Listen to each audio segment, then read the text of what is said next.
Hello friends, coucou mes sis, mes bros, mes copes, mes coups de cœur. J'espère que tu es good, j'espère que tu es top, j'espère que tu es ok. C'est Alf 1237 Lago Camer, Lago Camer. Surtout, je n'oublie pas. Like, abonne-toi, partage. N'oublie surtout pas d'activer la cloche de notif. Do like a dog, do like this dog. Mes coups de cœur, dans ma dernière vidéo, j'ai réalisé ce die dont je t'invite à aller y jeter un coup d'œil.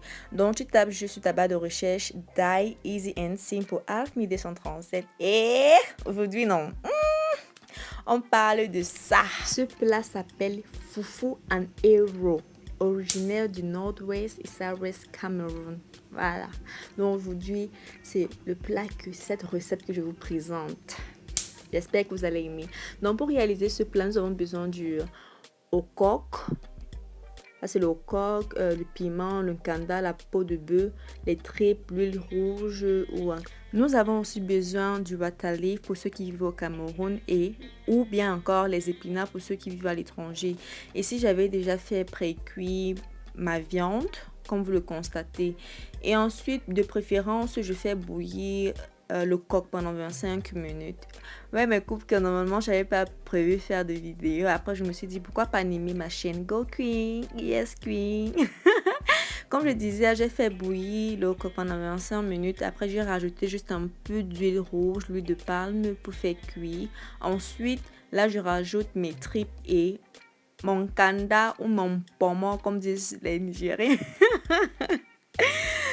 C'est un peu ça. Je fais un peu remis. Ensuite, je me suis occupée des épinards. Je les ai bien rincés. Prenez la peine de bien les rincer, s'il vous plaît. Je les ai occupés. Ça, je vous présente l'assaisonnement. Je vais utiliser le cube magique et puis mes écrevisses. Waouh!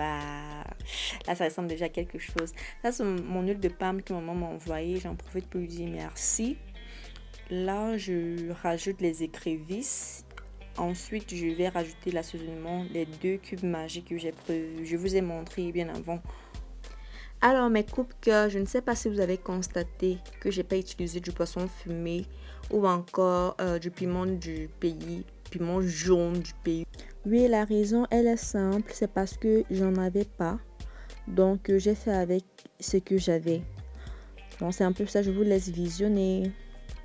Mon huile de palme, je l'utilise jalousement, raison pour laquelle j'ai juste utilisé un peu, j'ai rajouté juste un peu comme vous pouvez le constater.